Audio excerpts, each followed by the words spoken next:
Your time is precious, especially as an entrepreneur. Your time is so precious. If you're injured, you need sleep to heal. So much is going on while we sleep. Chemicals are being made, organs are being repaired, immune system is, running.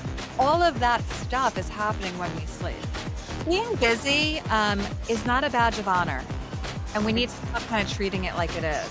It's in our language. When people say to you, like, how was your day yesterday? People automatically, oh, I was so busy. You need passion in your life. You need things that make you feel good and that you enjoy doing, and you have to schedule that into your week. This is the Relentless Pursuit of Winning podcast. My name is Rick Meekins. I'm the managing partner at Epiphany Business Consulting and your host for today. I am so delighted to have you in the studio. Thank you for being here. Don't forget to like, subscribe, hit the bell so you can be notified every time we drop a new episode. Now let's get it started. Guys, welcome to another episode of the Relentless Pursuit of Winning podcast. My name is Rick Meekins. I'm the managing partner at Epiphany and your host today. In the studio of Keri Cooper. Keri, how are you? I'm good. How are you? I'm doing good. When I first talked to you, I was just like, I know that accent. I'm born and raised in Jersey. I'm just like, I know that. Absolutely. You're the second person today who's told me about my accent. Oh, yeah, it's subtle, but you sound exactly, it sounds weird, but you sound exactly like my babysitter. My mother's still in touch with her, so it's just funny. It's just funny. So cool. Thank you so much for being on the show. I really appreciate it. Thanks for having me. Absolutely, absolutely. So before we get into it, you want to give our guests a little bit of background on who you are and what you do and why you do what you do? Yeah, absolutely. Because I got here in an interesting way. So for 25 years, I've been a therapist. I primarily work with high school and college kids. And in my time, especially in the last few years, I've really noticed a massive issue with sleep and how sleep is impacting mental health. And then I found out that there's such a thing as a sleep coach. And I was like, wait, what is this? And let me dive into it because I've written books for teen mental health and I've always addressed sleep in them. So I already have a really good foundation of why it's so important. So I actually went back and became a sleep science coach. So now I work with adults as well. And I just do sleep with them. So I do like a 30-day program of how to get their sleep back on track. Yeah, that's amazing. I'm sitting here and I know that I'm sleep deprived. I was I was tired, I think, on Sunday. Right. Monday I get up, I go to the gym. Okay. Yeah. I'm working out. And I was doing less than I was doing about half of what I normally do. And I'm lifting. All of a sudden my back goes out. I'm just like, are you kidding me?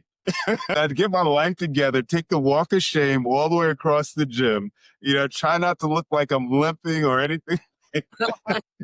Lay down on the bench in the locker room for about 10 minutes because nobody was there. Wow. Like, oh my God. That's bad. Feel like that. It was 100%. It had 100% to do with me being tired. Absolutely. See stuff like that, right? I see everything. It is amazing how much is linked to sleep. I mean, everything from anxiety, depression, to our immune function, to, diabetes, obesity. It is all linked to it and to workplace accidents. It's all linked to people not having enough sleep.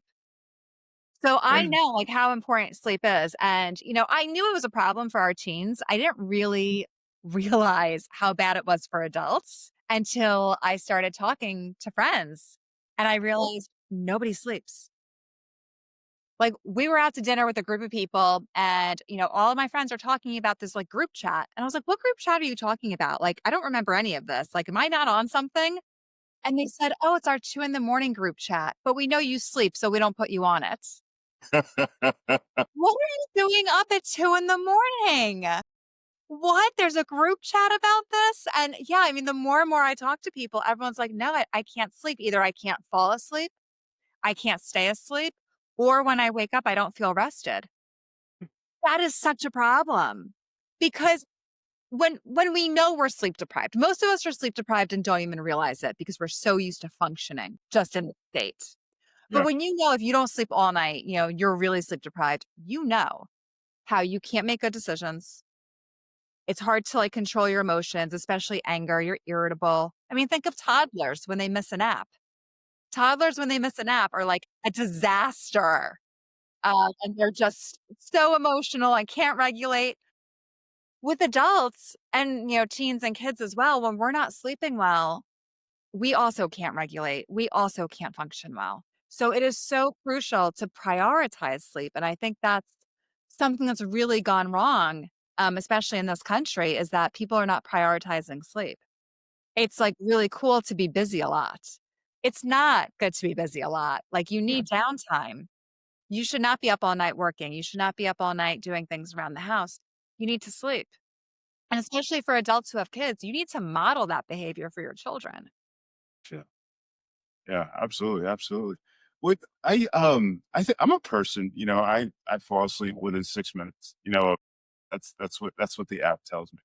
I wake up, periodically throughout the night, just to, go to the bathroom, come back, fall back asleep. And I feel like when I get up, I feel like I'm rested, but like after an hour, a couple hours going at it, I'm just like, man, I'm tired. I mean, is that atypical? Yeah, you shouldn't feel tired. You should feel pretty well rested.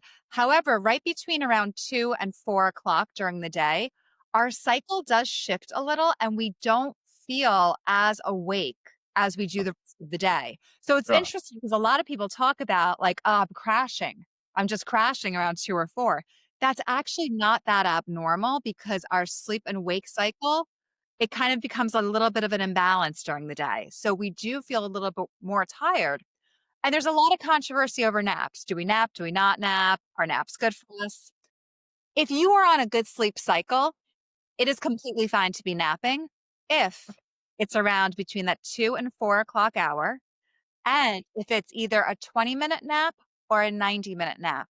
And the reason behind that is because it takes around 20 minutes to get into your deep sleep. So you could have like just a quick little, short nap, not really in the deep sleep, which is still going to make you feel good. Or you really need to wait for an entire sleep cycle, which is 90 minutes to be completed. Because if you're trying to wake yourself up during the deep sleep or REM sleep, you're going to not feel good and it's going to take a while to get readjusted.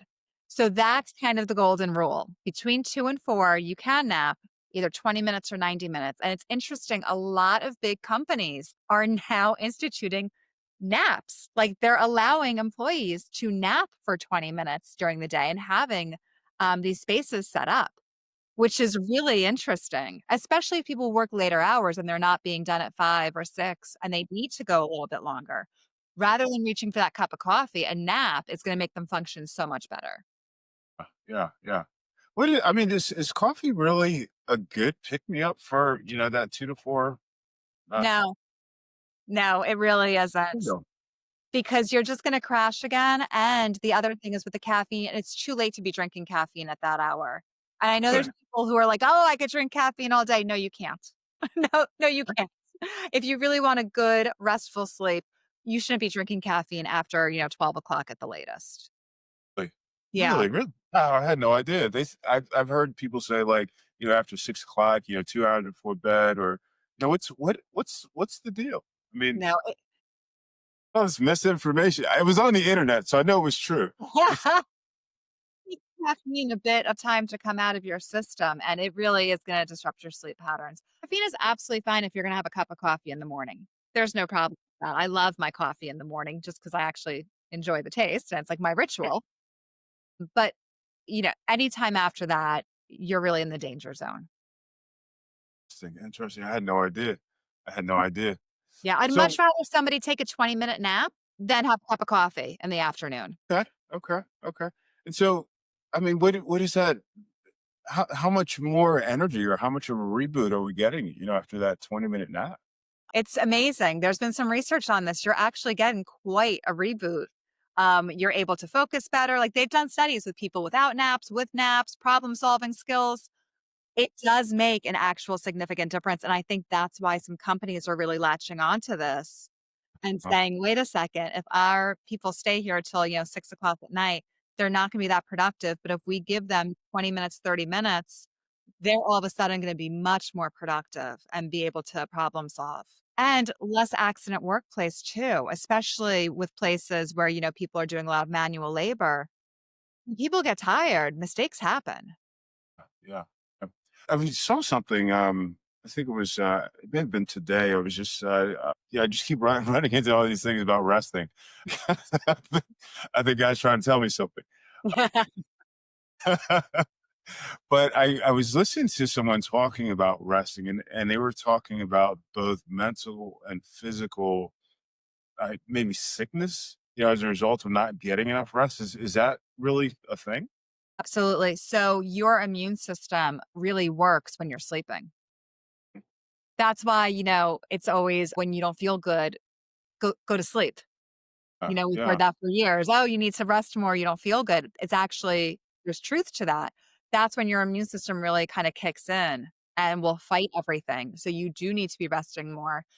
But just day to day, if you're not getting enough sleep, again, your immune system's not fully functioning and you're going to get sick more. So physically, absolutely. But also, it's when you're sleeping that so much stuff is going on chemically in your body when you're sleeping that impacts your just day to day, your functioning, your craving for foods. Like if you're not sleeping well, you are going to crave those carbs a lot. And in terms of mental health, every time a kid walks into my office, I always say, "How'd you sleep this week?" And the moment they start telling me, I didn't sleep well, I was up till 2, I was up till 3, I know their mental health is going to spiral down really quick if we don't get it back into place. And we have seen so many studies that link being well rested and, the rates of anxiety, depression, overall psychosis. You can't function sleep deprived. I mean, I think that, like, it's also, when you look back at, like, movies and stuff like that, like, one form of torture is, like, sleep depriving people, and it's true, like, you just can't function. Yeah. But people have been stuck in this way of, they're not getting enough sleep, but they're somewhat functioning, so they think they're okay. They don't realize how poorly they really are functioning until they change it. Yeah. Yeah. Wow. Wow. Wow. I mean, just thinking, as a, a technical worker, just trying to think clearly about, whatever problem you're trying to solve. How much does sleep do we need? So it changes through your lifetime, but adults need around 7 to 8 hours of sleep. Teens need a little bit more. They need around 9 to 10, which is amazing when you think about how early school starts and Uh, how late these kids are going to bed. You uh, see that there's a huge problem. And actually, a lot of high schools are starting to have later start times because they've seen the research. So, a few high schools actually by me where I live have started later start times, not by a lot, but by like half an hour to uh, try to help it. Because uh, what they're seeing is that later start times are actually kids are having better grades, less absences. So, they're seeing that there's a difference there. I mean, the high schools are just starting way too early. yeah. Yeah. What time do they start where you are? Most kids need to be there around 7:15 in the morning, which is early. So a lot of them are pushing to like 8 o'clock at this point. Cool, cool, and that's amazing. So, as far as being an entrepreneur, I mean, the the big thing that people tell us, hey, you got to get up, you got to grind. You see all the motivational speakers. You got to be up by 5 a.m. and blah blah blah. And how do you? So, I mean, there's that drive to be successful. There's that need, desire, whatever, to make an impact, et cetera, et cetera. Well, how do we fit sleep into that? Because I mean, nobody goes into business to not be successful. Nobody is say, hey, you know what, I quit. This is, or I mean, that happens obviously, but there's a drive there. I mean, how do you balance that out? I love that you brought up the 5 in the morning. I can't stand that concept. As human beings, we're really supposed to wake up like when the sun is coming out, which is not 5 in the morning, by the way. We're supposed to kind of go to bed. It's this whole, rhythm. It's you go Mhm. to bed when it's dark, you wake up when it's light. That's really normal. You don't need to be getting up at 5 in the morning or having a lack of sleep to be productive. When you actually give yourself that time to get a full night's rest, 8 solid hours, you're going to find that you can get so much more done in your day because you are so much more focused. You're able to problem solve. You're not easily frustrated. You're going to get more done than if you woke up at 5 in the morning, was sleep deprived, and worked all day long. Mm. Mm. People always say to me, like, I don't understand how you get so much done during your day. And because I sleep really well and I wake up and I'm ready to go. And I wake up and I go to the gym and I, get the kids ready for school and I have my whole schedule laid out and I'm really productive. Brilliant, brilliant. I mean, what is a typical, what should or what could a typical day look like? I mean, again, I mean, you're busy, you got kids, you got work, et cetera, et cetera. I mean, how does that, how do you cram so much, into what do we have, 16 hours left? Yeah. So one of the things is that I only say yes to what I want to do and what's important to me. I think a Right? lot of people overextend themselves and then they become so busy with stuff that doesn't matter.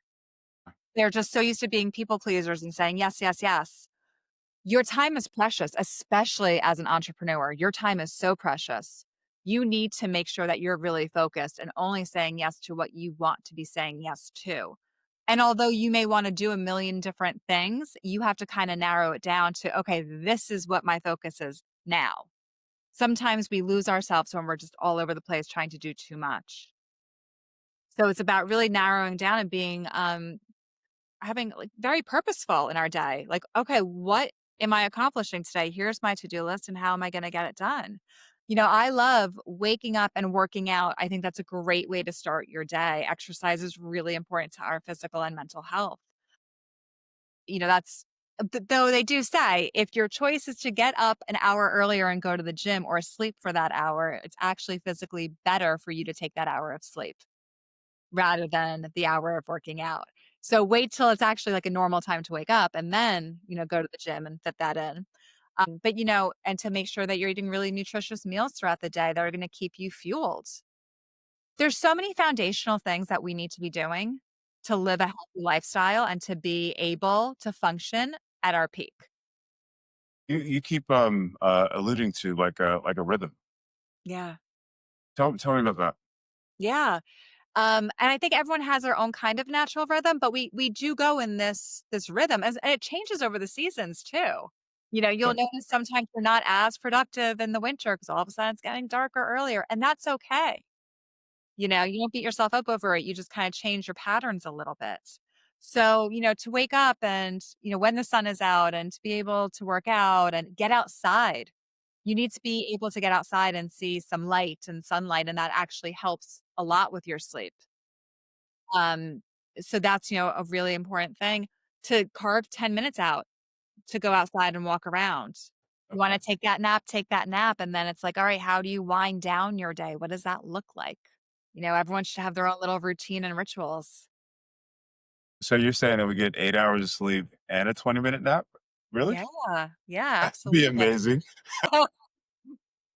I don't always take a nap, but some days what I'll do is around like 3 o'clock before I have to go pick up kids if I'm on pickup duty that day. I will lay down and play like a 20-minute meditation and kind of just reset. See, I was just thinking about that. It's like, I'll work for a couple of hours and I'll take a break. And I was thinking, just like, what if I just take like, 5, 10 minutes and just meditate, just let stuff go and then just get back to it. I have found that I'm more productive, by taking breaks periodically. I hadn't thought about, the napping thing. Or seriously, I said, hey, I should take a nap, but I follow through with it. But that's awesome. How do you work with people, as a sleep coach? As a sleep coach, what I do is they have a lot of paperwork to fill out, I'll be honest, all about their daily habits, all about their sleep routines, because I really need to dissect it because everyone's sleep stuff is really individual. So although, like, there's a lot of common themes, it's all very individual for everybody. So before I even meet with them, I dissect all of that paperwork and see what's really going on. And then what I normally do is 4 sessions, within a month, so it's like 1 a week, and we start from the basics of, what does your sleep area look like? Because that can really impact sleep. So we look at that, we look at your daily habits, we look at your routines, we look at what specific problems are happening to you, and then we put in all of these tools to help solve them. And within 4 weeks, you have a very different looking, sleep cycle. Interesting, interesting, interesting. What kinds of things are impacting people's ability to sleep? Yeah, so many things. I mean, if you want to talk about physical things, you could talk about room temperature is important.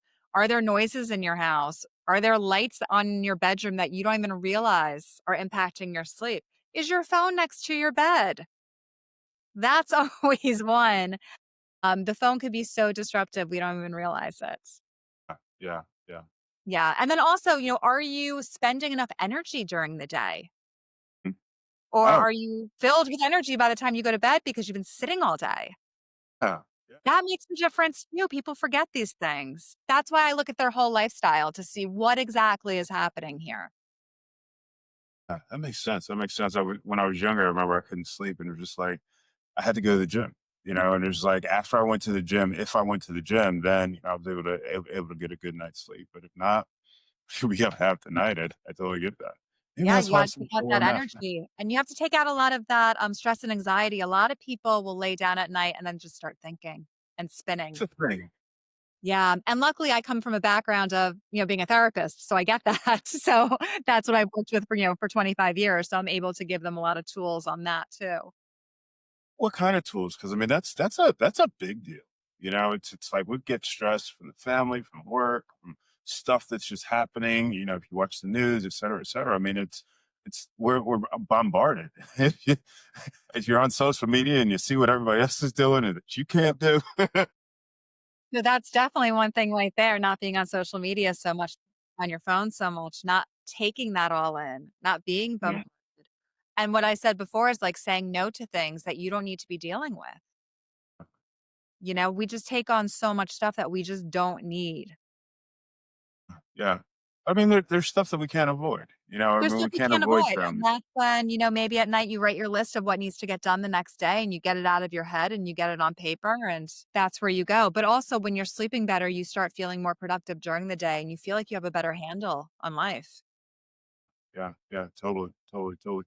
Are you a proponent of like journaling and meditating and that sort of thing for Yeah. stress or Yeah, definitely. And everybody, has their thing that they like. Some people like more movement, so they like a more like yoga, progressive muscle relaxation. Other people are just loving a guided meditation. Some people are really creative and want to journal or draw. And anything that kind of gets it out of your head or gets your nervous system back down to a regulated space is yeah, fantastic. yeah, yeah. But I mean, what about taking that time out for just doing those things that you love to do? Yeah. Is that I I'm really curious about that. I mean, how does that impact us? Yeah, you need passion in your life. You need things that like make you feel good and that you enjoy doing and you have to schedule that into your week. And maybe you don't get it every week, but like you have to schedule it in somewhere.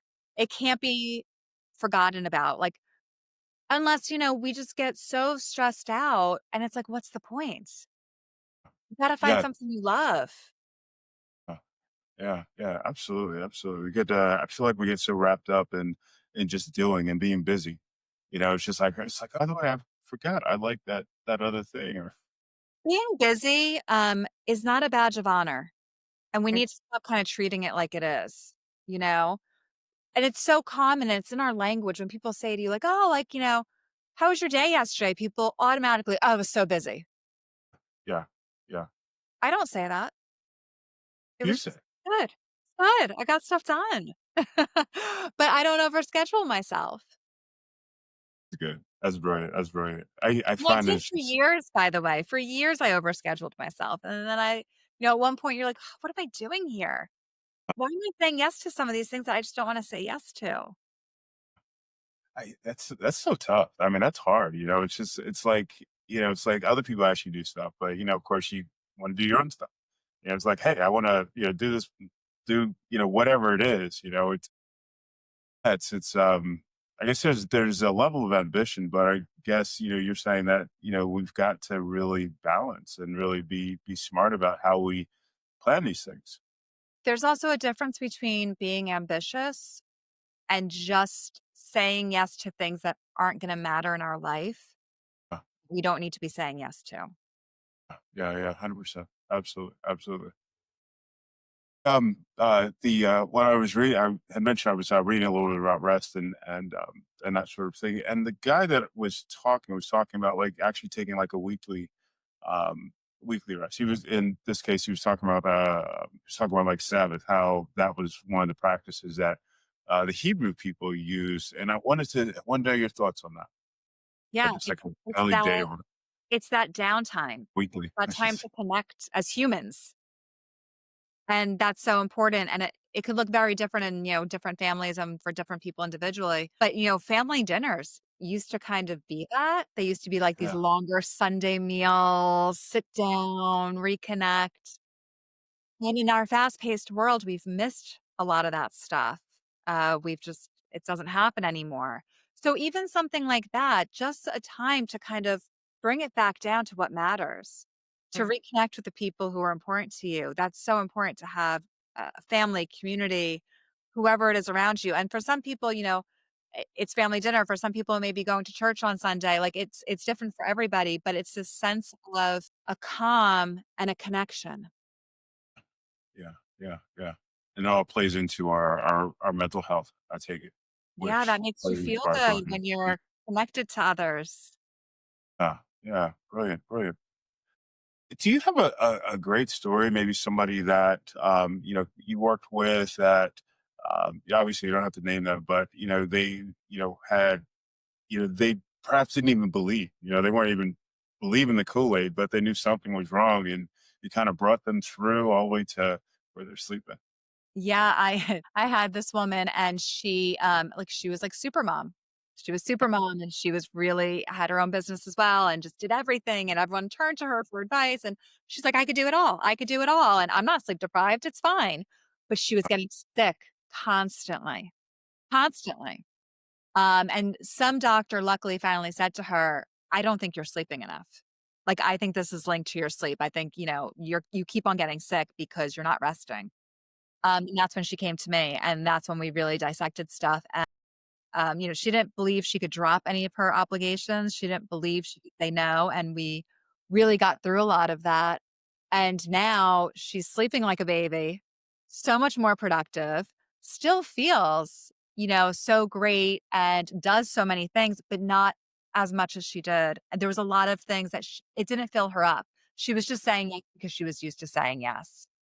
Yeah, I guess she's not getting sick as much or at Right, all. right, right. Now she's not getting sick as much. When we get sick, it's like our whole world stops. It takes a lot of time from our work, from our family. We gotta take care of ourselves. Does that look the same like with injuries? Like, do people that are sleep deprived like get injured more often as well? Or Yes, and also if you're injured, you need sleep to heal. You have to remember sleep helps us restore our body. So that much is going on while we sleep inside of our body. Chemicals are being made, organs are being repaired, immune system is, running through. All of that stuff is happening when we sleep. So when someone has an injury, they need to be sleeping a lot. And that's the other thing. Although I said, 7 to 8 hours of sleep, if you're sick or if you're injured, you need more sleep. yeah, okay, okay. I guess there's not really a how much more, but it's just a is it something like you'll know, or is it something? Yeah, just it's one of those things like take care of yourself and listen to yourself and rest. What do you do? It's like, you go to bed, say, 8 o'clock, whatever. You're at 6 hours and you're just like in the bed, wide awake. You're not particularly bothered by anything. You're just, what do you do? So a lot of that when that happens, I'm asking questions about are you outside? Is there blue light interfering with your cardiac rhythm at night? It needs to know your body needs to know it is nighttime. And sometimes it doesn't know because we're sitting in front of a computer all day and we have a lot of artificial light. That's weird. I never would have thought that. Tell me more. Yeah, I mean, again, our body is supposed to go with the cycle of kind of like the earth, the 24-hour rotation here. So when Uh, it gets dark, it's supposed to be like, "Oh, okay, it's bedtime." And then when it gets light, we're supposed to wake up. But when we have all of this artificial light around us, especially at 5 o'clock at night, 6 o'clock at night, 7 o'clock at night, our brain isn't noticing that it's nighttime. Like we've thrown that reconditioning. off. So we've kind of now, can we successfully recondition our brains to live under this, or is? think so, because what we're seeing is even with like shift workers, there's been a lot of studies on shift workers. And what they're seeing is that their health is worse than people who don't work shift work. No matter how long they've been doing it for, they don't fully adjust. Right, right, right. And then I guess there's like even like mental health, depression, that sort of thing that Yes. could be tagged Yeah. along with that. Oh, Increasing wow. cancer risk, all of that stuff, because it's not how your body was meant to function. Oh, I never would have thought that. What other kind of weird stuff happens when we don't sleep? I mean, the better question is what doesn't happen? Like everything happens when we sleep, like it's so many things, weight loss, obesity, diabetes, heart attack, stroke, all of that is impacted by our sleep. Wow, that's crazy. I know. I guess I probably guess probably like most people just kind of take it for granted. It's just like, oh, it's time to go to bed. Okay, I got to get up. I got to do my thing, and I it's weird because I think when I was growing up, that I meant about like the rat race. It was just so, and it was just what we did. You know what I'm saying? You get up, you get in your car, you go, you work all day, come back home, et cetera, et cetera. But it sounds like it's killing us. It is. It really is. Yeah. I mean, we're seeing the health of this country is not going in an upward direction. It's going downward. Do you think that sleep is related to, like, the mental health epidemics that we're seeing across the Absolutely. Mhm. Absolutely. These kids are not sleeping. And a lot of it is because of social media, because of the phones.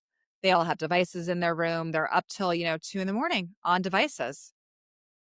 Yeah. Is there a way to I mean, on a larger scale, I mean, is there do you see us finding a way to solve that problem? I hope so.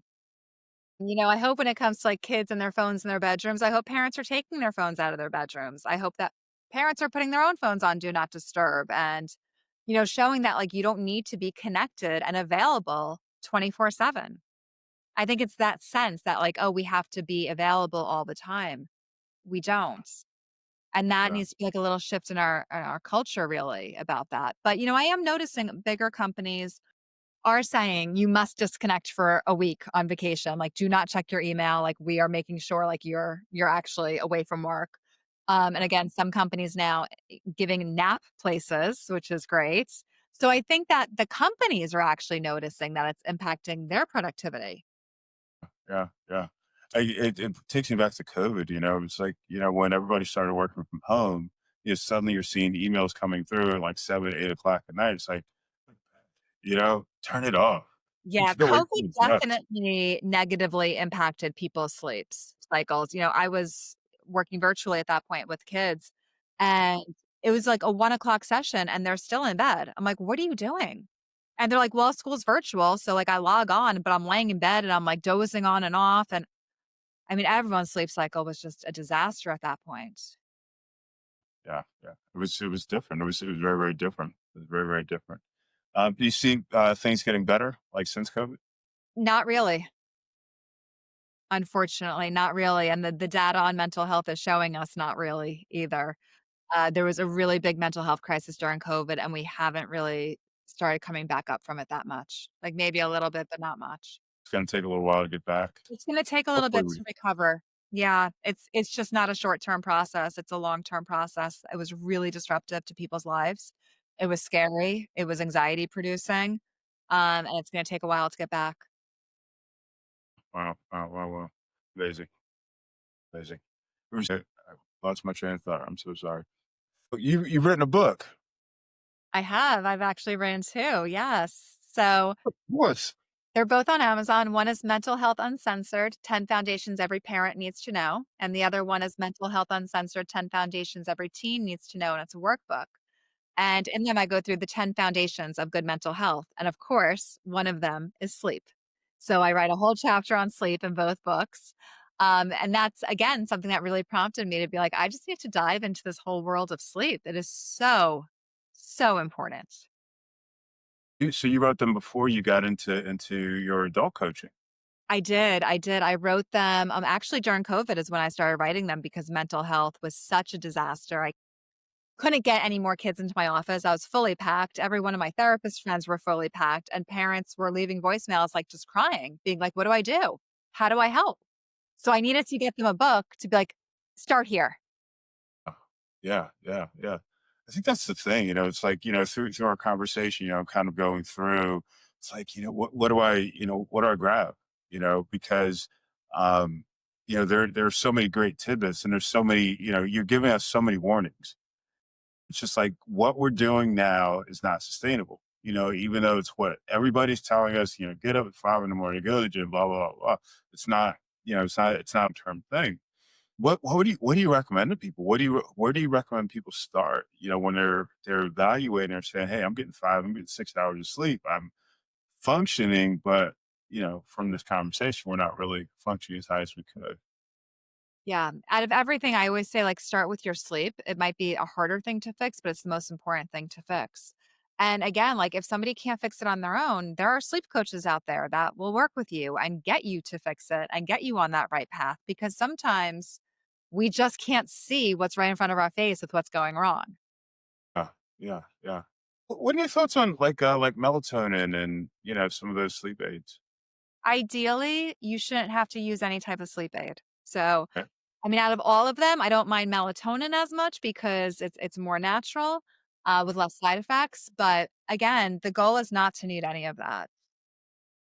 The goal Okay. is actually to be able to wake up without an alarm. And how does that work? When you're set in these rhythms, you actually will. You get used to what time you wake up every day, and when you're not sleep deprived, that's what happens. You wake up. You wake up without an alarm. What do you think about like different waking up times? So going back to kind of that rhythm. It's like during the week, I'll wake up, earlier Monday through Friday, and then Saturday and Sunday I wake up a little bit later. Is that Yeah, as long as it's, like, not too much of a big difference, it's normally fine because, yeah, on weekends, we are gonna sleep a little bit more, and that's perfectly normal and perfectly fine. It's funny, there's some, like, interesting things about sleep cycles that actually aren't that abnormal. So, as I talked about, this is an interesting thing that I learned, between 2 and 4 during the day, we get a little bit more tired. Our cycle kinda switches a little bit, the balance. Between 2 and 4 at night, it also switches to be a little bit more awake. So it's interesting because a lot of people will report, "I'm up between 2 and 4." Back years and years and years ago, before, technology and all of that, it was not uncommon for people to fall asleep right when it got dark out, so much earlier, and be up between 2 and 4, and then go back to sleep and wake up when the sun was rising. When we talk about, like, medieval times, like, way back then, like, that was not atypical. okay?